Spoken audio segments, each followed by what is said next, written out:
Here is Dr. Ken Harris. Don't worry about it.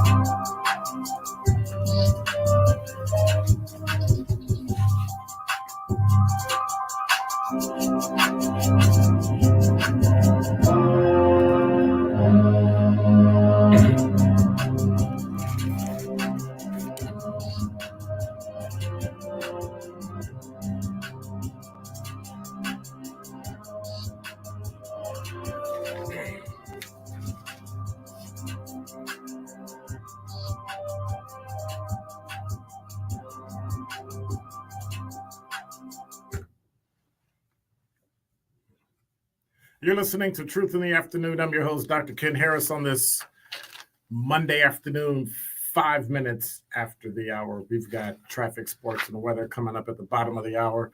I don't know what I'm supposed to do because I didn't go look and see because I was so irritated by so many things. 5 o'clock hour, I've got Dan Kelly, who is the conservative, candidate for the Supreme Court. And then on Thursday, I have Janet Protasiewicz coming in, who is the liberal candidate for the Wisconsin Supreme Court. Did I say Supreme Court? Anyway. So they'll be in. That'll be at 5 o'clock today. And Protasiewicz will be in on Thursday the 9th at 5. So hopefully they won't get in the way. It'll be a short, quick interview. They can tell you why we should vote for them or not vote for them or however it goes. So we'll see. 833-212-1017 is the number. I'm going to get into a topic that I've been told by multiple people not to talk about. I've been told by multiple people to avoid. I would really love if you would actually tell me why I should avoid it. Tell me what is it about this topic that causes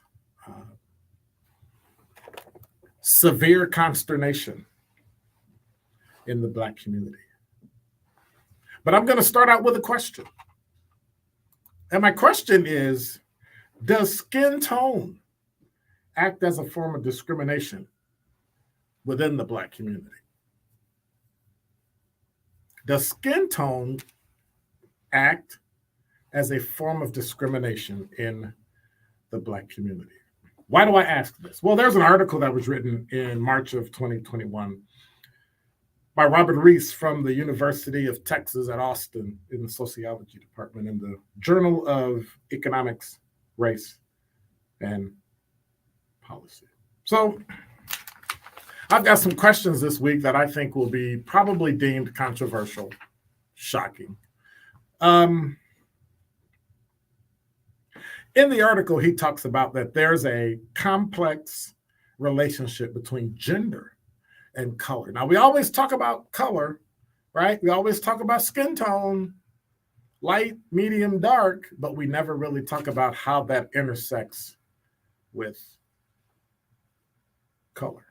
Both lighter-skinned men and lighter-skinned women earned more than their dark-skinned counterparts. However, when comparing combinations of gender and color, light-skinned men seem to stand apart from everyone else, suggesting they benefit from the combination of favorable gender status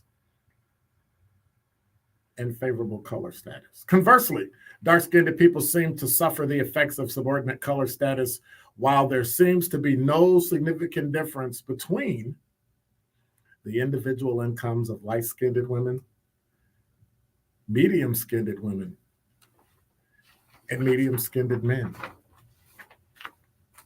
They go on to say, moreover, studies suggest the racial and political attitudes of darker and lighter-skinned Black Americans may have diverged over this same period throughout the 2000s, shifting from a so-called issue where Black Americans exhibited really no color differences in attitudes to sharp differences on a number of issues regarding what? Social positions. In general, more recent studies suggest darker-skinned Black Americans are more liberal and less likely to embrace racial stereotypes about Black people, whereas lighter-skinned Black Americans are less supportive of liberal social policies and tend to embrace more racial stereotypes about Black people. And so the study goes on to say in the results that really light-skinned men unambiguously stand at the top of the intersectional hierarchy of gender and skin color, as they have higher incomes than every other group in every analysis, even after accounting for a number of factors. This points to color as a central organizing feature of Black life that trumps gender for some groups, while for others, the combination of the two stands out. Light-skinned men benefit from the dual advantages of favorable skin tone, favorable gender, while dark-skinned people cannot overcome the disadvantages of their skin tone, even if they have a favorable gender. Dark skin seems to flatten the gender hierarchy into a puddle of disadvantage, while light skin exacerbates the gender hierarchy by offering room for differences to emerge. So, have we really reorganized?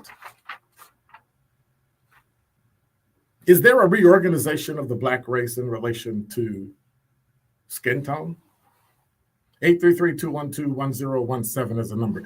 Black people will never become white. We know that. Because there's no white ambiguity. You're either white or you're not.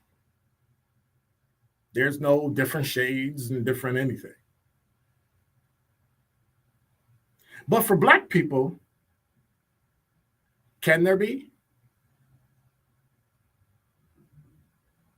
What I've seen are the differences. 833-212-1017. What is your understanding as it relates to race, skin tone, and gender? Have you had experiences, positive, negative? Does it matter? Are you just noticing that, hey, maybe that's a thing? Or is it one of those unspoken things in our community that we just avoid because it shines light on the inside? I've noticed lighter skinned people don't care, and darker skinned people ask, have we gotten over it? Is it a generalization? No, it's anecdotal based on what I've experienced. But what have you experienced? 833-212-1017 is the number. For me, it's continues to be a skin color paradox. And that is Dr. Ken's Truth on the new 1017 The Truth. The Truth app is home for all the Milwaukee Panther content you would want. He'll dart baseline, and he will tomahawk it home with his right hand. From conversations on the airwaves